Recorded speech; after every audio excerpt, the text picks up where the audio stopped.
कितने परिवार ऐसे जिन्होंने कोई धार्मिक पुस्तक आगम ग्रंथ को खरीद करके अपने घर में स्वाध्याय किया हो, मंदिर से किताब उठा करके घर ले गए, धर ली, रखी रही 3 महीना, उठा करके वापस मंदिर में रख दी।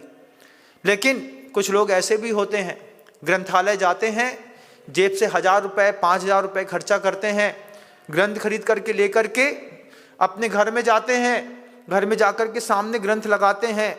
इस ग्रंथ घर के अंदर रखे रहेंगे, आज नहीं तो कल कोई तो उठाएगा, कोई तो पढ़ेगा, कुछ तो पढ़ेगा।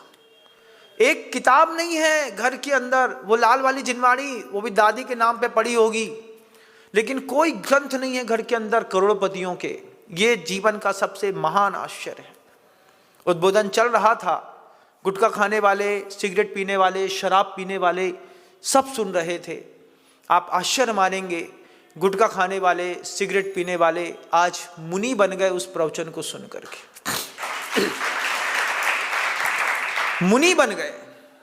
देशना कमाल करती है, देशना ऐसा जबरदस्त कमाल करती है। उसमें मुनि बने सबसे पहले हमारे मुनि श्री महासागर जी महाराज, जिनके जीवन का यह दृष्टांत है।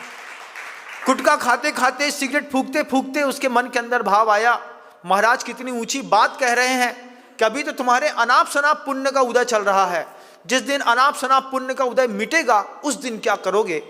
चिंतन को धारा मिली, चिंतन को धारा मिली तो सोचते हैं देखो यार, हमारे बाप के पास इतना पैसा था लेकिन हार्ट अटैक से मर गया, माँ दूसरी बीमारी से मर गई, कल को हम भी किसी बीमारी से मर जाएं, इससे अच्छा है इस अनाप शनाप पुण्य को व्यवस्थित कर लें।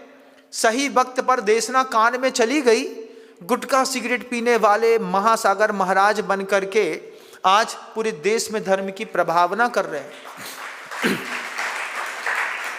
उनके बगल में मूंगफली खाने वाले भी धर्म की प्रभावना कर रहे हैं मुनि बन के, ये भी बता देते हैं। हाँ, सबके अपने अपने वैभव हैं, अपना अपना जीवन का अनुभव है, अपनी अपनी दुनिया है। लेकिन सबसे बड़ी बात होती है जब 2 मित्रों के बीच में धर्म आ जाए। आपके परिवार में 5, 7, 10 लोगों के बीच में रहते हैं। अभी किसी ने कल कहा था हमसे, महाराज संयुक्त परिवार में रहते हैं। हमने कहा संयुक्त परिवार में देवरानी जेठानी के बीच में एक ग्रंथ का स्वाध्याय, माँ बेटी के बीच में एक ग्रंथ का स्वाध्याय। आप सोचो, एक महिला है अपनी देवरानी के साथ अपने रिलेशनशिप को व्यवस्थित करने के लिए 15 मिनट स्वाध्याय कर रही है, अपनी बच्ची को बचाने के लिए 15 मिनट उसके साथ स्तोत्र पाठ कर रही है, पति को व्यवस्थित रखने के लिए पति के साथ तत्वार सूत्र का पाठ कर रही है। तब जाकर के जीवन का सामंजस्य बनता है। नहीं तो खूब पैसा है तुम्हारे पास, तुमको तुम्हारे पैसे की गति नहीं दिख रही, तुमको तुम्हारी मति भी नहीं दिख रही, लेकिन आगम ग्रंथों में सब दिख रही है। विद्या विवादाय धनम मदाय शक्ति परेशान परिपीडनाय विपरीत में तत्खलुयस्येतम दानाय रक्षणाय च धर्मनाय। क्या कहा है? विद्या काय के लिए विवाद आए, बहुत ज्ञान है, अच्छा भिड़ो भिड़ाओ। धनम मदाय, धन मद पैदा कर रहा है। शक्ति परेशान परिपीडनाय, दूसरों को परेशान करने के लिए शक्तियां लगी हुई हैं। विपरीत में तत्खलुयस्य, इससे विपरीत है सज्जनों की संपदा। दानाय धानाय च रक्षणाय, दान के लिए, धर्म के लिए और रक्षा करने के लिए अपनी संपत्ति का प्रयोग करते हैं वो लोग। आप किस प्रकृति के हैं ये आप जानिएगा। लेकिन अगर आपके घर के अंदर इसी तरीके का सत्य पल रहा है कि देवरानी जिठानी के बीच में धर्म नहीं है, पिता पुत्र के बीच में धर्म नहीं है, भाई भाई के बीच में धर्म नहीं है, पति पत्नी के बीच में धर्म नहीं है, तुम्हारी संपत्ति 40 साल बाद ऐसे नीच आदमी के हाथ में जाएगी, तुमको भी अफसोस होगा। इसके लिए मनुष्य पर्याय में इतनी मेहनत करी और 40 साल में मेरे देखते देखते मेरी प्रॉपर्टी कहां से कहां चली गई। अपनी रक्षा करिएगा बंधुओं।